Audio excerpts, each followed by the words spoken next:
Hello viewers, இன்னைக்கு நம்ம பார்க்க போகிற படமும் வந்து ஓடிடியில் ரிலீஸ் ஆன ஒரு ஃபிலிம் தான்.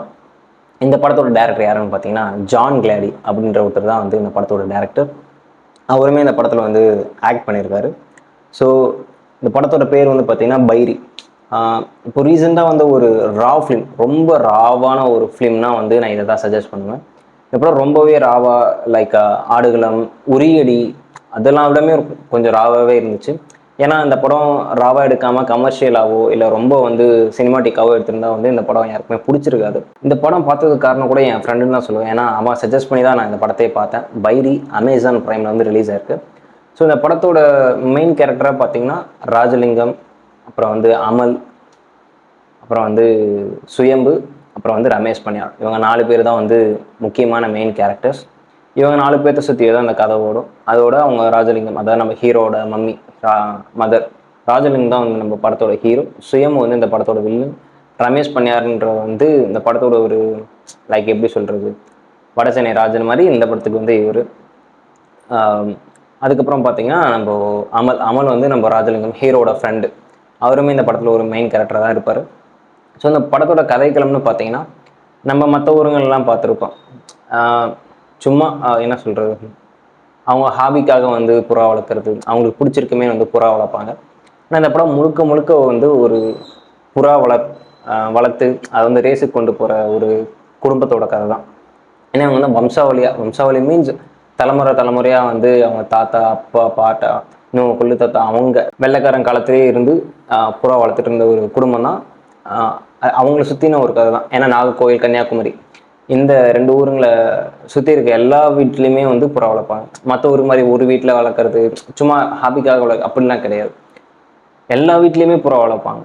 எல்லா வீட்லையுமே சின்ன பசங்கள்லேருந்து பெரியவங்க வரைக்கும் எல்லா வீட்லையுமே புறா வளர்த்து அது வந்து ரேஸுக்கு விடுறதா வந்து அவங்களோட வந்து அதை வந்து ஒரு தொழிலுன்றதை தாண்டி அதை தான் தன்னோட பேஷன் அப்படின்ற அளவுக்கு வந்து இந்த படத்தில் வந்து காட்டியிருப்பாங்க.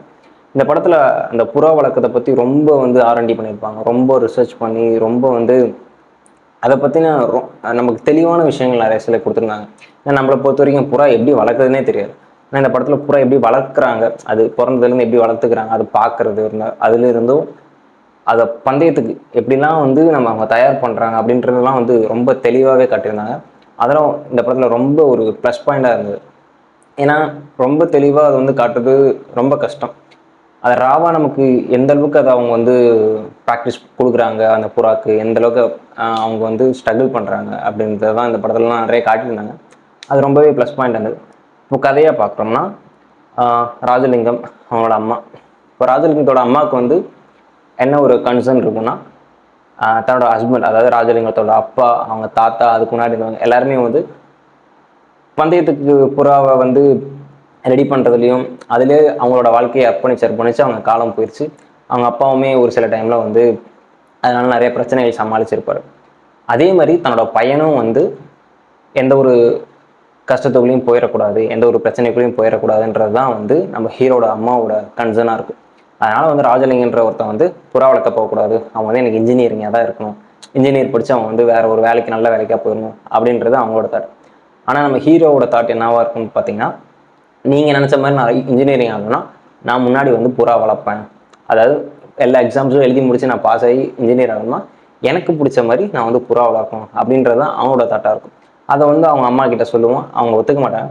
இருந்தாலும் ராஜலிங்கம் அதை தாண்டி வந்து புறா வளர்ப்பான். புறா வளர்த்து அதை வந்து பந்தயத்துக்காக ரெடி பண்ணுவான். அந்த பந்தயத்துக்காக ரெடி பண்ணி அவனுக்கு முன்னாடி ஜெயிச்சவங்கள இவன் வந்து பீட் பண்ணுறானா, இல்லை அங்கே சுற்றி இருக்கவங்க இவன் மேலே வந்துடக்கூடாதுன்னு என்னென்ன ஸ்ட்ரகிள் இவனுக்கு கொடுக்குறாங்க, அந்த ஸ்ட்ரகிள் எல்லாம் தாண்டி அவன் மேலே வந்தானா இல்லையா, அவன் கூட இருக்கவங்களாம் இவனை எந்த அளவுக்கு சப்போர்ட் பண்ணுறாங்க, அவன் கூட இருக்கலாம் இதனால் இவனுக்கு நடக்கிற பிரச்சனால எவ்வளோ பாதிப்படைகிறாங்க அப்படின்றது தான் இந்த கதை.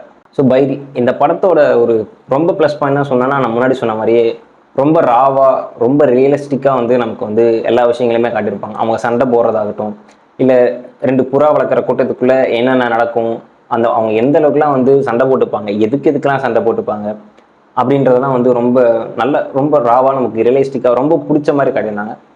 ஸோ ஃபர்ஸ்ட் ஆஃப் ஃபுல்லாக பார்த்தீங்கன்னா இவன் வந்து அவங்க வீட்டில் சொல்கிறத வந்து அவனுக்கு பிடிக்காம புறா வளர்க்க போகிறான்.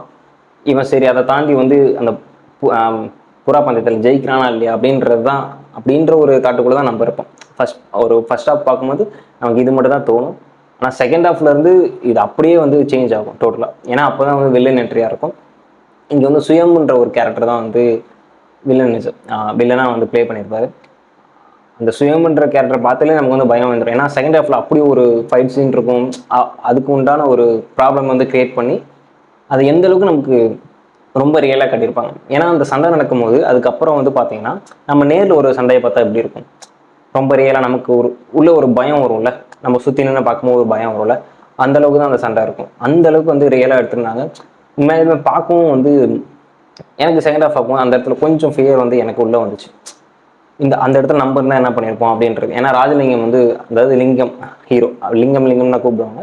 அந்த கேரக்டர் வந்து சும்மா இல்லாமல் பூரா போட்டி நடக்கும்போது அங்கே ஒரு ஃபவுல் நடக்கும். ஃபவுல் மீன்ஸ் ஏமாற்றுவாங்க. அதாவது யாரும் பார்த்தீங்கன்னா அந்த சுயம் வில்லன்ற கேங், அந்த வில்லன் கேங் வந்து ஒரு ஸ்கேம் பண்ணுவாங்க. அதை வந்து இவங்க வந்து கண்டுபிடிக்க மாட்டாங்க. ஏன்னா ரெஃப்ரி வந்து அந்த பந்தயத்தோட ரெஃப்ரி வந்து அவனை கைக்குள்ளே வச்சுக்கிட்டு இவங்க வந்து அதை பிளான் பண்ணி பண்ணுவாங்க. அதை இவன் தட்டி கேட்க போய் தான் அவனுக்கும் வில்லனுக்கும் பிரச்சனை வரும். ஸோ அப்படி தான் அங்கேருந்து படம் ஸ்டார்ட் ஆகும்.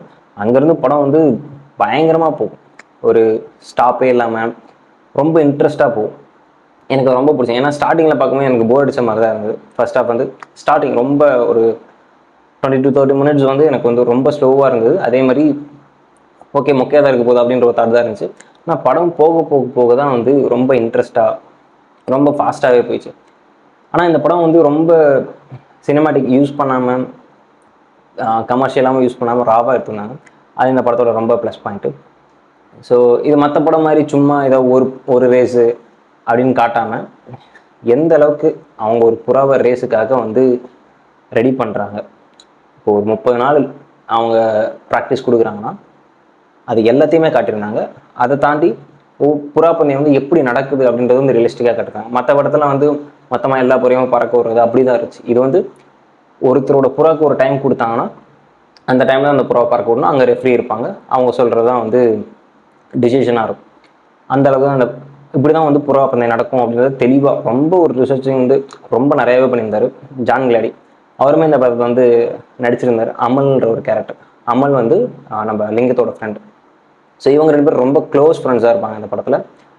இந்த வில்லனுக்கும் நம்ம ஹீரோ லிங்கத்துக்கும் வந்து சண்டை வந்ததுக்கப்புறம் என்ன ஆகும்னு பார்த்தீங்கன்னா, லிங்கம் வந்து நம்ம வில்லனை அடிக்கலான்னு போவான். ஆனால் அந்த சுயம்ன்ற அந்த வில்லன் வந்து ரொம்ப பெரிய ஒரு ரவுடி, தட் மீன்ஸ் கொலைகேஸ்லாம் வச்சுருக்குங்க. அவன் வந்து நம்ம லிங்கத்தை குத்திடுவான், நம்ம ஹீரோவை குத்திடுவான். அது வந்து அமலுக்கு வந்து ரொம்ப பொறுக்க முடியாமல் தன்னோட க்ளோஸ் பண்ணிட்டு குத்திடானே அப்படின்ற ஒரு இதனால என்ன பண்ணுவோம்னா வில்லனையே குத்த போவான். வில்லனையும் குத்திடுவான், கடப்பாரை வச்சு பின்னாடி முதுகில் குத்திடுவான். அதுக்கப்புறம் அங்கேருந்து என்ன ஸ்டார்ட் ஆகுன்னு பார்த்தீங்கன்னா, இப்போ இந்த சுயமன்றவன் வந்து இவனை கொன்னே ஆகணும் அப்படின்ற ஒரு தாட்லேயே இருப்பான். இவங்களும் அவங்ககிட்ட வந்து அம்மாவை காப்பாற்றணும் ரொம்ப ட்ரை பண்ணுவாங்க. நிறையா ஃபர்ஸ்ட்லேயே ட்ரை பண்ணுவாங்க. ஃபர்ஸ்ட் எல்லாத்தையும் பேசி முடிச்சுட்டு 2 பேத்துக்கு பிரச்சனை இல்லை. ஏன்னா அமல் வந்து ஒரு இடத்துல போய் ஒளிஞ்சுப்பான். ஸோ அங்கேருந்து லிங்கமும் வந்து அதுக்கப்புறம் சண்டை போட மாட்டான். ஏன்னா முன்னாடி வந்து ரொம்ப நிறைய சண்டை நடக்கும். ஏன்னா சுயம்போட புறா பறக்கும் போது வந்து லிங்கம் போய் வந்து பிரச்சனை பண்ணிடுவான். அங்கே தான் சண்டை நடக்கும், இன்டர்வல் சீன் அது. அங்கே ஃபைட் நடக்கும்போது தான் என்ன ஆகும் பார்த்தீங்கன்னா, அந்த கூட்டத்துக்குள்ளேயே லிங்கத்துக்கு ஆப்போசிட் இன்னொரு கேங் அவங்க வந்து பட்டாசுலாம் கொளுத்தி அவன் புறா வரடவும் பண்ணி இப்போ இவன் பண்ண மாதிரி, அதாவது லிங்கம் நம்ம ஹீரோ பண்ண மாதிரி செட் பண்ணிடுவாங்க. அதில் அந்த வில்லன் வந்து ரொம்ப அவன் வந்து ரொம்ப டென்ஷன் ஆகி இவனை கொல்லணும் அப்படின்னு சுற்றிட்டு இருப்பாங்க. இப்போது அமல் வந்து இவனை குத்திட்டான், இப்போ இவனையும் கொல்லணும்னு சுற்றிட்டு இருப்பாங்க. ஆனால் லிங்கம் வந்து அதுக்கப்புறம் பிரச்சனை பண்ணாமல் இருக்குன்னா அவனை விட்டுருவாங்க. ஸோ இப்போ அமலை வந்து கொன்னே ஆகணும் அப்படி, ஏன்னா நம்ம வில்லனே வந்து போய் குத்திருப்பான் அப்படின்னு சுற்றிட்டு இருப்பாங்க. ஆனால் ஒரு வழியாக லிங்கமும் அந்த ரமேஷ் பண்ணியார் அவர் தான் வந்து இதில் இன்னொரு மெயின் கேரக்டர்னே சொல்லலாம். ஏன்னா அவர் தான் வந்து கிட்டத்தட்ட ஒரு காட்ஃபாதர் மாதிரி இவங்க எல்லாம் இந்த பசங்களுக்கு எல்லாம் இருப்பான். அவரை தாண்டி யாரையுமே இந்த பசங்களை தொற்றுக்கவே முடியாது, தொட முடியாது அப்படின்ற அளவுக்கு ஒரு கேரக்டர் அது. ஸோ இவருமே எல்லாருமே தெரிஞ்ச ஆளுங்களை பெரிய பெரிய ஆளுங்கள்லாம் வச்சு பேசி வில்லன்கிட்ட சொல்லி எந்த பிரச்சனையும் வேணாம், நீங்களும் குத்துனீங்க நாங்களும் குத்தணும் அப்படின்ற மாதிரி முடிச்சிருவாங்க. ஆனால் அந்த வில்லன் வந்து அதை முடிக்காமல் இல்லை அது எப்படி அவங்கள பொறுத்த வரைக்கும் முடிஞ்சிருச்சு, என்னை பொறுத்த வரைக்கும் முடியல அப்படின்றதுனால கடைசியாக அமல் அப்படின்ற ஒரு கேரக்டர், அதாவது நம்ம ஜான் கிளாடி தான் அதெல்லாம் நடிச்சிருப்பாரு, டேரக்டர் தான் நடிச்சிருப்பாரு. அந்த கேரக்டர் லிங்கத்தோட க்ளோஸ் ஃப்ரெண்டை வந்து கொண்டுருவோம். ஆனால் இவங்க கொல்றதுக்கு முன்னாடி என்ன பண்ணுவாங்க பார்த்தீங்கன்னா, லிங்கம் வந்து சென்னை போயிடுவோம். நான் வந்து வேலை தேட போகிறேன், வேலைக்கு ஜாயின் போகிறேன் அப்படின்னு சொல்லிட்டு அவங்க அம்மா கிட்ட கூட சொல்லாமல் போயிடும்.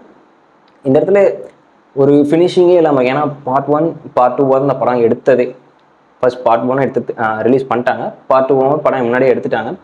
ஆனால் நமக்கு வந்து என்ன சொல்கிறது, ஒரு எண்டிங்கே இல்லாத, ஒரு கிளைமேக்ஸே இல்லாத ஒரு படம் பார்த்த மாதிரி ஒரு ஃபீலிங் தான் இருக்கும். ஏன்னா எண்டிங்கில் வந்து அமல் அந்த நம்ம லிங்கத்தோட க்ளோஸ் ஃப்ரெண்ட் வந்து இறந்துருவாப்புல. நம்ம வில்லன் வந்து கொன்றுவார், அதனால் வந்து இவன் இறங்கிடுவான், கையை வெட்டிடுவாங்க, அப்பயும் அவன் இறந்துருவான். அதுக்கப்புறம் அவங்க வந்து லிங்கத்துக்கு சொல்லுங்க அப்படின்னு சொல்லிட்டு அங்கே இருக்க பசங்களாம் வந்து சொல்லுங்க, ஏன்னா க்ளோஸ் ஃப்ரெண்ட் ஆச்சுல அப்படின்னு சொல்லிட்டு. ஆனால் அவங்க அம்மா வந்து லிங்கத்தோட அம்மா வந்து விடவே இல்லை, விடாமே இருப்பாங்க, சொல்லக்கூடாது அப்படின்னு சொல்லி எல்லாத்தையுமே கண்ட்ரோல் பண்ணுவாங்க, யாருமே கேட்க மாட்டாங்க. கடைசியாக அந்த ரமேஷ் பண்ணியார் சொல்கிறது தான் வந்து எல்லாருமே கேட்டு இல்லை சொல்லாமல் இருப்பாங்க. ஆனால் கடைசியாக ஏன்னா அந்த கதை இப்படி சொல்லுவாங்க பார்த்தீங்கன்னா, ஒரு வில்லு பாட்டு வச்சு தான் ஸ்டார்ட்டே பண்ணுவாங்க. அந்த இது எனக்கு ரொம்ப பிடிச்சது. மற்றதெல்லாம் வந்து யாரோ நம்ம நேராக பார்க்குற மாதிரி, அதாவது கதை சொல்லாமல் அப்படி தான் இருக்கும். ஆனால் ஸ்டார்டிங்லேயே வந்து கதை சொல்லிடுவாங்க வில்லுப்பாட்டு மூலயமா. அதுக்கப்புறம் ஒவ்வொன்றா எக்ஸ்பிளைன் பண்ணுவாங்க, அதுவுமே சூப்பராக இருந்துச்சு. கடைசியாக அந்த வில்லுப்பாட்டு போகிறவங்க எப்படி சொல்லி முடிப்பாங்கன்னா, அமல் இறந்ததுமே தெரிஞ்சிருந்தாலுமே லிங்கம் வந்து திரும்ப ஊருக்கு வர மாட்டான் அப்படின்னு சொல்லி முடிப்பாங்க. அது எதனால் என்ன அப்படின்றது நமக்கு ஒரு ஐடியாவே இருக்காது. ஸோ ஒரு வித்தவுட் கிளைமேக்ஸ் படம் பார்த்த மாதிரி தான் நமக்கு ஒரு ஃபீல் இருக்கும். பட் எனக்கு ஸ்க்ரீன் பிளேவாகவும் ஸ்டோரியாகவும் ரொம்ப ரியலாக ஒரு ராவான ஃபிலிம் பார்த்த ஒரு குட் ஃபீல் இருந்தது. ஒரு நல்ல க்ரைம் மூவி பார்த்த மாதிரி ஒரு ஃபீல் இருந்துச்சு. ஸோ நீங்களுமே அமேசான் ப்ரைமில் பாருங்கள், நல்லா இருந்தால் கமெண்ட் பண்ணுங்கள். தேங்க்யூ.